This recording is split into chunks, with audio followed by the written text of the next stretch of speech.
ابو نعیم نے نفیل بن ابی معاویہ کا بیان نقل کیا ہے کہ میں نے وہ کنکر دیکھے ہیں جو اصحاب الفیل پر پھینکے گئے تھے، وہ مٹر کے چھوٹے دانے کے برابر تھے۔ ابن عباس رضی اللہ تعالیٰ عنہ کی روایت ہے کہ ابو نعیم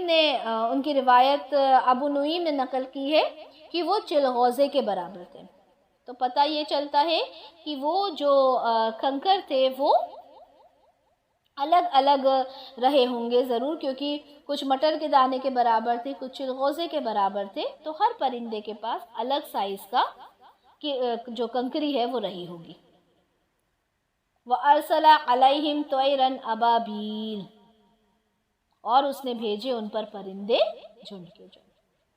اگلی آیت دیکھتے ہیں، تَرْمِيهِمْ بِحِجَارَةٍ مِّن سِجِّيلٍ، جو پھینکتے تھے ان پر پتھر کنکری کے، یعنی سجیل پکی ہوئی مٹی کے۔ ترمیہم، وہ پھینکتے تھے۔ یہاں پر آیا ہے رمی، رمی کا مطلب ہوتا ہے مارنا۔ حج کے دوران بھی شیطان کے اوپر جو کنکری ماری جاتی ہے اسے رمی کہا جاتا ہے۔ تو ترمیہم بحجارتم، وہ پھینکتے تھے ان پر پتھر یا کنکریاں، چھوٹے چھوٹے پتھر تھے۔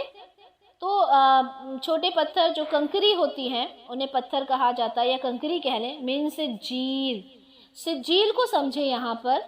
سجیل وہ پتھر ہوتے ہیں جو مٹی کا جو غارہ ہوتا ہے اس سے بنے ہوتے ہیں، مٹی سے بنے ہوتے ہیں، جو پک کر سخت ہو۔ یعنی یہ سخت مٹی کے پتھر ہوتے ہیں، جو پہاڑوں والے پتھر ہوتے ہیں وہ نہیں ہوتے، بلکہ مٹی سے پیدا ہوتے ہیں۔ یعنی مٹی کو جب وہ پک جاتی ہے تو وہ سخت ہو جاتے ہیں، توڑنے سے بھی نہیں ٹوٹتے، تو اسے کہا جاتا ہے سجیل۔ ترمیہم بحجارۃ من سجیل، تو وہ پھینکتے تھے پتھر جو تھے، وہ جو کنکریاں تھیں وہ سجیل کی، پکی ہوئی مٹی کی پتھر پھینکتے تھے، کنکری پھینکتے تھے۔ آخری آیت دیکھتے ہیں، فَجَعَلَهُمْ كَعَصْفٍ مَأْكُولٍ، اور اس نے کر دیا انہیں بھوسے کی طرح کھائے ہوئے، یعنی کھائے ہوئے بھوسے کی طرح۔ وہ جو پورا لشکر تھا وہ اس کی حالت کیسی ہو گئی تھی؟ کھائے ہوئے بھوسے کی طرح۔ اصف کے معنی ہوتے ہیں چھلکے، جو غلے کے دانوں پر ہوتا ہے اور جسے کسان پھینک دیتے ہیں، اور وہ جو بھوسا ہوتا ہے پھر وہ جانور کھاتے ہیں۔ تو یہاں پر جو لفظ آیا ہے وہ ہے مأکول، یعنی کھائے ہوئے۔ تو ایسا نہیں کہ وہ جو بھوسا ہے اس کی طرح، بلکہ جو جانور بھوسا کھانے کے بعد جو منہ سے وہ نکالتے ہیں۔ آپ نے کبھی دیکھا ہو کہ جو مویشی ہوتے ہیں وہ کچھ تو بھوسا کھا لیتے ہیں اور کچھ کھانے کے بعد منہ سے واپس باہر نکالتے ہیں، تو جو اس کھائے ہوئے بھوسے کی حالت ہوتی ہے اس سے کمپیئر کیا گیا ہے اس لشکر کی حالت کو۔ وہ 60,000 کا لشکر جو ہاتھیوں والا لشکر تھا، جس کا نام ہی ہے بے اصحاب الفیل، وہ لشکر جس سے کوئی مقابلہ نہیں کر سکتا تھا، اس کے بارے میں کیا آیا ہے؟ کعصف مأکول، وہ کس کی طرح ہو گئے تھے؟ کھائے ہوئے بھوسے کی طرح۔ تو یہ ہماری سورہ فیل کی تفسیر تھی۔ اب یہاں جو غور کرنے کی بات ہے وہ یہ ہے کہ اس سورہ میں صرف اصحاب الفیل کے واقعے کو اتنا ایمفسائزلی یہاں پہ کیوں ڈسکس کیا؟ کیا وجہ تھی؟ کیونکہ یہ واقعہ بہت پرانا نہیں تھا، بچہ بچہ اس واقعے کو جانتا تھا۔ پورا عرب یہ جانتا تھا کہ ابرہہ کے لشکر سے کعبہ کی حفاظت کسی دیوی یا دیوتا نے نہیں کی تھی، بلکہ خود اللہ تعالیٰ نے کی تھی۔ قریش کے سردار تھے، انہوں نے اللہ تعالیٰ سے مدد مانگی تھی، انہوں نے کسی دیوی دیوتا سے مدد نہیں مانگی تھی، وہ بھول گئے تھے۔ بلکہ کئی سالوں تک عرب کے جو لوگ تھے اس واقعے سے اتنا زیادہ متاثر تھے کہ انہوں نے سالوں سال اللہ کے سوا کسی اور کی عبادت کی ہی نہیں تھی۔ تو اس واقعے کے ذریعے سے عرب کے لوگوں کو یہ یاد دلانا تھا کہ وہ یاد کریں، غور و فکر کریں کہ آپ صلی اللہ علیہ وسلم جس چیز کی طرف دعوت دے رہے ہیں وہ اور کیا ہے کہ تمام معبودوں کو چھوڑ کر صرف اللہ وحدہ لا شریک کی عبادت کی جائے۔ تو اب ہم ذرا غور کریں آج کے زمانے میں، دیکھیں کسی بھی تفسیر کو پڑھ کر صرف اسی وقت اسی زمانے کو یاد کرنا یہ صحیح نہیں ہے، کیونکہ کلام جو ہوتا ہے اللہ کا، یہ جو قرآن ہے وہ ہم سے بات کرتا ہے، اس کا قرآن کا ایک ایک لفظ ہم سے بات کرتا ہے۔ تو ہمارے لیے یہاں پر کیا سبق ہے، ہمارے لیے کیا یہاں پر بات بتائی گئی ہے کہ دیکھیں اللہ تعالی جب کسی کی مدد کرنا چاہتے ہیں تو انہیں بہت بڑی بڑی چیزوں کی ضرورت نہیں ہے، اتنے بڑے لشکر کے لیے اللہ تعالیٰ نے چھوٹے چھوٹے پرندے بھیج دیے۔ ہمیں کیا چاہیے، ہمیں صرف اللہ پر یقین رکھنا ہے اور اس کی عبادت میں کسی کو شریک نہیں کرنا۔ ہمارے دل کے اندر یہ بات ہونا چاہیے کہ اگر ہم اللہ سے مانگ رہے ہیں، یہ یقین ہمارا ہونا چاہیے کہ اللہ تو کچھ بھی کر سکتا ہے۔ جب وہ اتنے بڑے لشکر کو اتنی چھوٹی چھوٹی چڑیاؤں سے شکست دلوا سکتے ہیں، تو ہم نے کیا کرنا ہے، ہم نے صرف اس اللہ کی عبادت کرنا ہے، کسی اور کو اس عبادت میں شامل نہیں کرنا۔ جزاک اللہ خیر کثیرا و احسن الدنیا والآخرہ۔ بارک اللہ لی و لکم فی القرآن الکریم ونفعنی و ایاکم بما فیہ من الآیات و ذکر الحکیم وتقبل منی و منکم تلاوتہ انہ هو الغفور الرحیم۔ سبحانک اللہم و بحمدک اشہد ان لا الہ الا انت استغفرک و اتوب الیک۔